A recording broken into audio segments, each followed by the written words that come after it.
Okay, and we're recording. So I want to share my screen.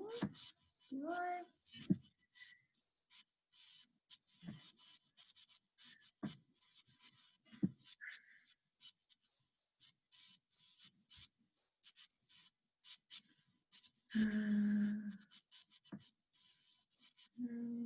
What I want to do.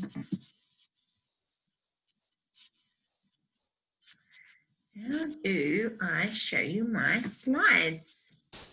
It's annoying. Yeah. You can start sharing. You need a host. Okay. Yeah.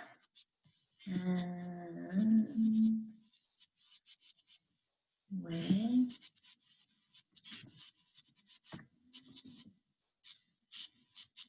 Recording. Right.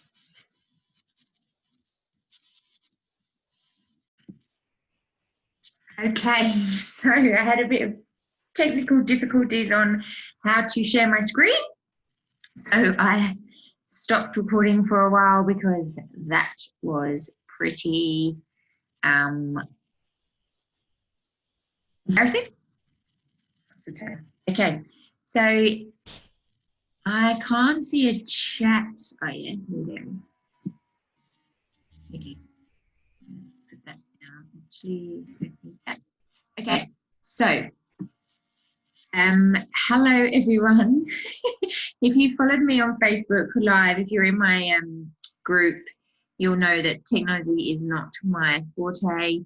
I haven't done one of these webinars for 6 months, and so yeah, all a bit again new to me, but anyway, happy hump day. Thank you for joining me. I can see who's joining me. Thank you for joining me, or thank you for watching the recording. I always wanted to do a 1st of July. It's the second half of the year. It's the end of the financial year here in Australia. I just didn't expect it to be about finding the new normal. But here we are in the midst of COVID. So this is what my webinar is going to be about. If you've followed me on Instagram or Facebook for a while, you'll know what my philosophy is about health and wellness. If you watched my story yesterday, you'll know that this isn't going to be about sleep. It's not going to be about eating your vegetables. It's not going to be about looking at beautiful sunrises or sunsets, or anything like that. Anything that I talk about that brings me joy, or that I think is optimal for wellness. It's going to be a few practical tips that I have coached myself with over the last couple of weeks, because I'm not always up vibrating at a good energy, like none of us.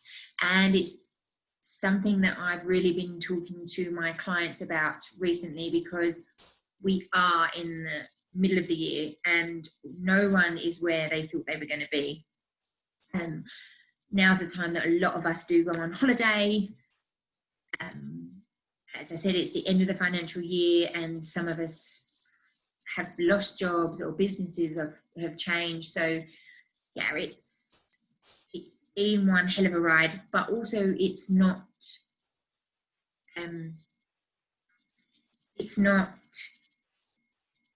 going away. So that's why I talk about the new normal. It is going to be around 20 minutes. I've recorded it, or I've practiced it a few times, and it's about 20 minutes. But as you can tell through nerves a little bit, I'm rambling. But yeah, the new normal. Let me move my screen. Oh, now it's not. Oh, there you go. So that's me in Byron Bay. But no one is doing this right now. We're not jumping for joy. We're not going on holiday. We are not seeing friends and family as much. We are not doing big events. So we do still need to keep living though, and we do still need to be happy and healthy.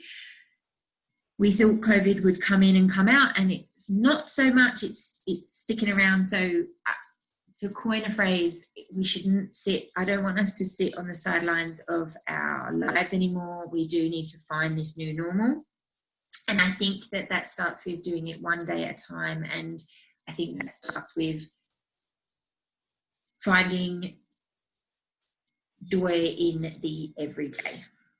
So if you don't know much about me, I do, because I love my job.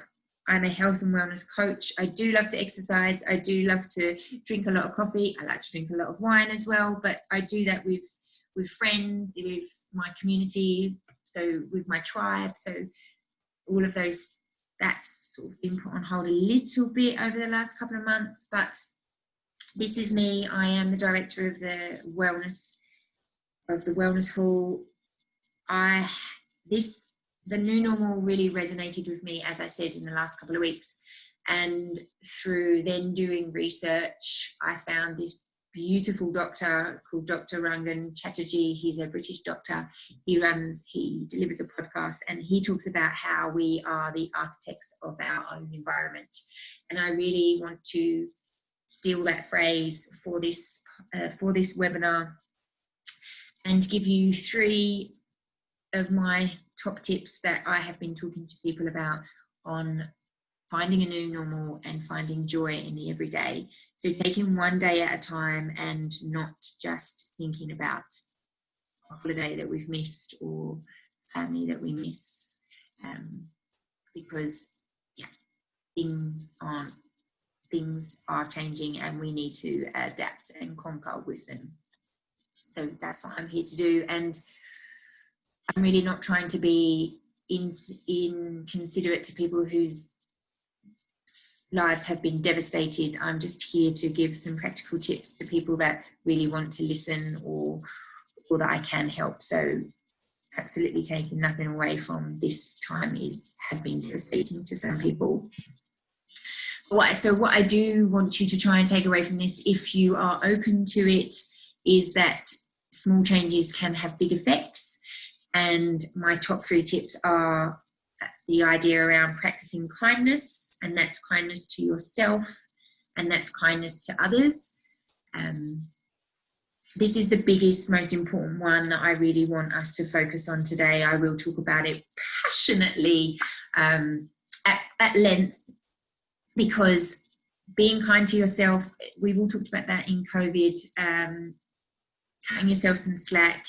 If you're not getting to your home workouts, even though home workouts are supposed to be easy, if you're working from home 8 until 6 and then you're also homeschooling and you've got a family living on top of you, then sometimes home workouts aren't the answer. People talk about learning a new skill, cooking different foods. If you're not getting it to any of that and you do feel like you're just surviving, please be kind to yourself and acknowledge that's okay too. This is a weird time, and you have to look after you. But also, the other way to look at kindness and being kind to others is that's also a type of self-care, because there's so much science out there now about how kindness, the act of being kind to someone, is as great, if not more beneficial to the giver than the receiver. We release this hormone called oxytocin, and a doctor that I follow on Instagram and who I've listened to on this other podcast, Dr. David Hamilton, he talks about the oxytocin being the kindness hormone. He is all about kindness. He goes in to talk to children about kindness, and he talks about how if we are kind to others, it makes us feel better. So as the giver, we can also feel better about ourselves in any act of kindness. So to make our lives, or to make every day a little bit lighter, to make every day a little bit brighter, I really want to talk about just being a little bit more kind to yourself and to all of the others, and to the others around you. Again, being the architect of our own environment. And I won't babble on as much, but the second one is reframing your thoughts. Someone gave me this piece of advice last week, and it's also something that we do a lot in wellness coaching. People come to us in dark places or with frazzled brains or overwhelm, and we reflect back on what they're talking about, and we then help them reframe maybe a negative mindset into more of a growth or positive mindset. Even if it's not positive right there and then, we can grow them into thinking better thoughts about themselves in certain situations. And I think in this current situation that we're in, where we're not getting our holidays, where we are all working from home, where this disease is affecting people and we are losing loved ones, or we know people who are losing loved ones, I think reframing the thoughts that we can have about sort of smaller things that are creating stress, then I think that's the way forward as well. Again, it's making the everyday a little bit lighter and a little bit brighter. And then that feeds into understanding your own habits and bringing our conscious daily habits into our consciousness, and trying to reframe or revert some of those little tiny errors that come into our daily habits that are bad, and making them healthier to in turn make us happier.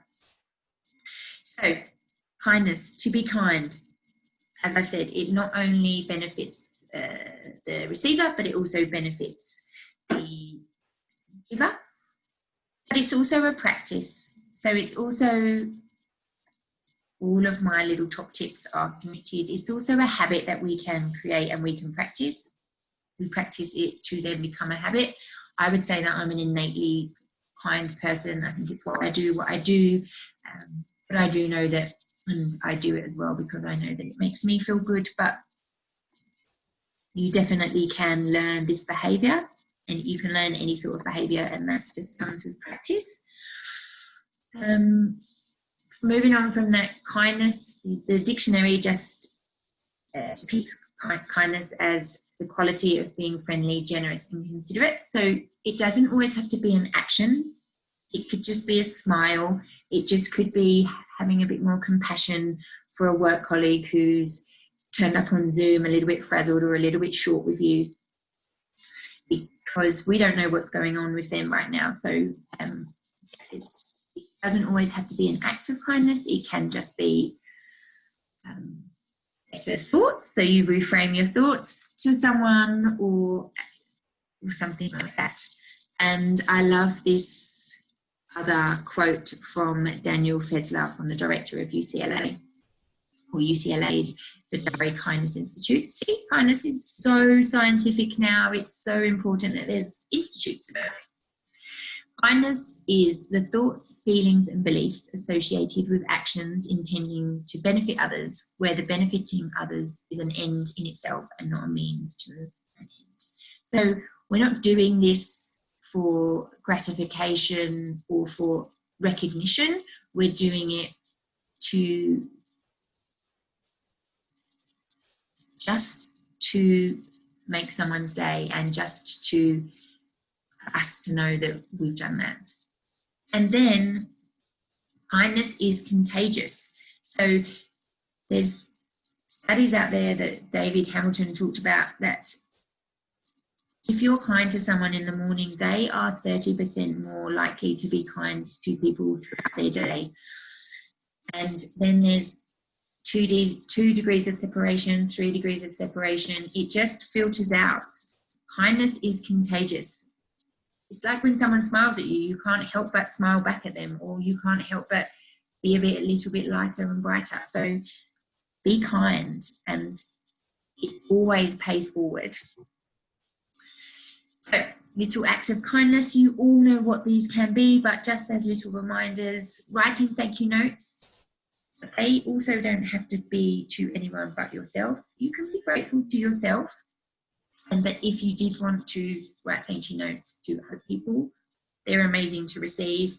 Offering to listen, again, being compassionate. It says, I've written showing compassion to someone's situation further down, but offering to listen, we don't know what people are going through. We literally do not know what goes on behind closed doors, and now all we're seeing is a window on Zoom. So just reaching out, asking someone if they need to talk, and just listening to them. Sometimes people don't even need you to say anything back. A smile, as mentioned, sending flowers just because, and even if people don't like the flowers, it's the age-old saying of it's the thought that counts. So sending something, sending chocolates. I mean, I put flowers there because I like receiving flowers, but it could be anything. Giving someone a compliment. Who doesn't like receiving a compliment? Making someone a cup of tea. It's my British roots coming out. You could make them a coffee. You could make them another hot drink. But it's just that act of someone acknowledging that you have thought about them.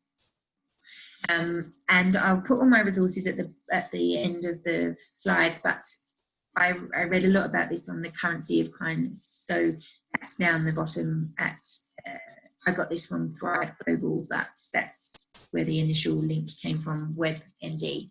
So absolutely check it out.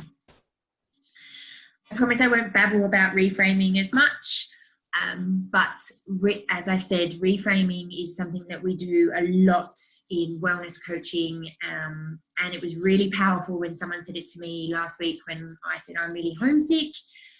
I'm not going to be there for my dad's 70th. I'm not going to meet my niece when she's born.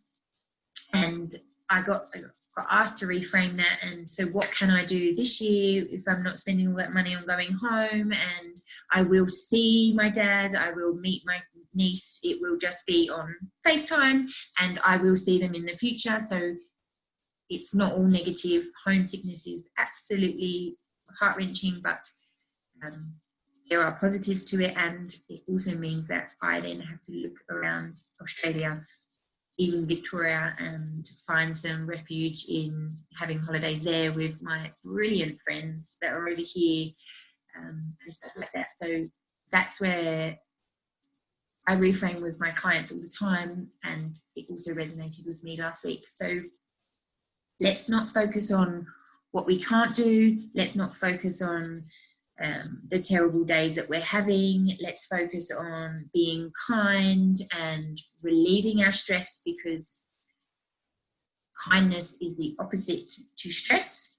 So if we're kinder, if we reframe our thoughts and think about the good stuff that we can do today instead of the bad stuff that's happening, I think each day will be a little bit brighter and a little bit brighter. As I said, there's a few examples there.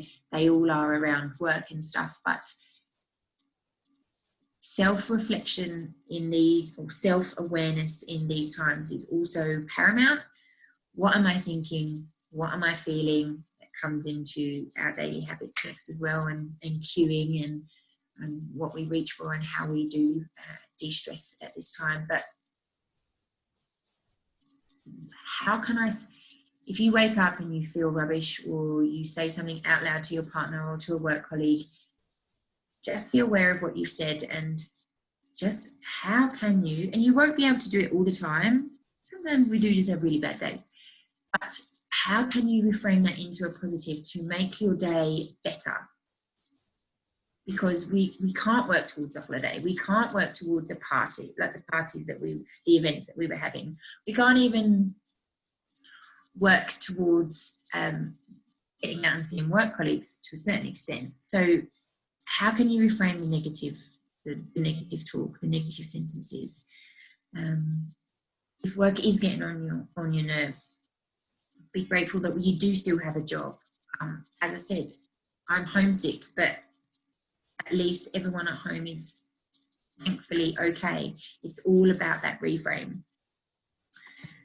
I told you I wasn't going to talk about Babylon as much about reframing as I did kindness. And so my last top tip from kindness to reframing is to looking at your daily habits and bringing those into your consciousness again. I've just finished reading the book James Clear's Atomic Habits, and he has a worksheet, and again I've linked that at the end of these slides, and he talks about listing all of your habits from waking up to then all the way through the day and then going back to sleep, and put in a sign next to them, positive, negative or neutral. And what I would like you to do is to see if in those daily habits where you can make some of them a little bit healthier to in turn make yourself a little bit happier. Stack those habits, because if we don't look at them, if we don't write them down and they are all automatic, we miss the little errors that sort of creep in. So this is a really good exercise. It also creates self-awareness and also allows you to find little snippets of your day where you could be kind, where you could think about journaling and reframing a few thoughts. So definitely do this one. This is something that I am giving a lot of my clients at the moment, and then we're working on it together of how can we make this a little bit better for us? How can we bring a little bit more light into our world with our daily habits? So yeah, daily habits can definitely be looked at and definitely be re-practiced or relearned to bring us more joy and more happiness. He also states that in order to change a habit, we first have to be aware of it, and we have to change the environment. And as I've said already, we are the architect of our own environment. So yes, again, awareness of that and changing our environment is something that we all have the ability to do. And then you look at your bad habits and you find the cues for that. You identify the feeling, what is cueing that feeling. My bad habits are sitting on the couch watching the TV, eating peanut butter out of a jar or drinking wine. So I've changed the environment. I don't watch the TV. And as soon as I don't watch the TV, I don't get the cue that I want to eat peanut butter or drink wine. So during the week, I just read a book, and it's a better habit. It brings me much more joy. I don't then have any negative self-talk because I haven't done anything I don't want to do. And I love it. It's self-development at 101. And with our bad habits, just to be clear, which is what James Clear states that instant gratification of a certain action, of a certain behaviour, is usually met with future punishment. So drinking wine tastes good, but there's a hangover. And then delayed gratification usually ends in feelings of accomplishment later down the line. So that's not buying that second cup of coffee out for 2 days and then having more money in the bank at the end of the week or something like that. Again, that's what I would talk to myself about. But if you are trying to lose weight, or if you are trying to get fitter, it's not missing the workout, which would be painful in the present, but you'll reap the rewards at the end. So just know that if you're getting instant gratification for something in your daily habits, it's probably not serving you for your future self. And I'm really trying to talk to you about living in your present and making your present a lot more bright. So we want our present and our present being to be happy and healthy as much as we can. So what's my take-home message? That we need to realise that we need a new normal. We can't sit on the sidelines of our lives. We need to live in the present, and we need to bring joy to ourselves every day. And we can start with very small things, and that's why a simple act of kindness, a reframing of a sentence, or a changing of a daily habit. We are the architect of our own environments, and we can do all of this stuff. And it all starts with stuff that is small. And it all starts with you. It doesn't start with a holiday. And I am the biggest advocate for holidays, but we can't do those. So we have to make ourselves happy in other small ways. As I've said, these are the resources that I've used to give you some facts and figures and babble on at you for 20 minutes. If you want these or you want any more information, please email me. I'm just going to leave you with this quote. Purpose is our unique gift that we bring to the world. It gives us clarity, focus, and confidence to transform a constant threat into an opportunity. Find your purpose, find your joy, because we have an opportunity to create a more brighter present in the face of this threat of a horrible, horrible pandemic. So yes, please take stock of that. I love it. It's from the Purpose, Lead with Purpose, Nick Clegg. And again, if you want any more information on that, please do email me. This is where to find me. I run a Facebook group, Wake Up Your Wellbeing. If you'd like to join, please follow the link. Follow me on Instagram. I talk about all of this stuff all the time. I promise I'll make you laugh, even with my bad jokes. Please reach out to me via email or on Instagram. I'd love to hear from you. And then I also have written quite a lot of blog posts on my website, so feel free to have a read of those. I promise I don't babble as much in written form. Additional help. I am running a 30-minute Wake Up Your Wellbeing call. It is complimentary. It is all about bringing that overwhelm that we might all be feeling right now and narrowing down what we can do about that. I definitely would love for you all to be living in your present with a lot more joy in your life. So I am definitely here to help you with that. And then I also offer one-on-one coaching, health and wellness coaching, which is a 3-month package, and we go through the finer details of sort of all of the hard stuff in terms of health, but we also look at all the soft stuff, and that's more what I've talked about today. It's the soft parts of health: kindness, gratitude, self-awareness, self-reflection, and all of that stuff. But we do talk about at length food, exercise, sleep. It's all combined depending on what angle we're coming at for you. So that's a 3-month package. And yes, if you are interested in that, please do get in touch. And I love food. I love talking about it. I love talking about it with you guys. So I do offer ongoing online nutrition coaching. So if you were interested in that, please do get in touch as well. Thank you for listening. I'm going to leave you here with this Roald Dahl quote just because I like it, not because of anything else.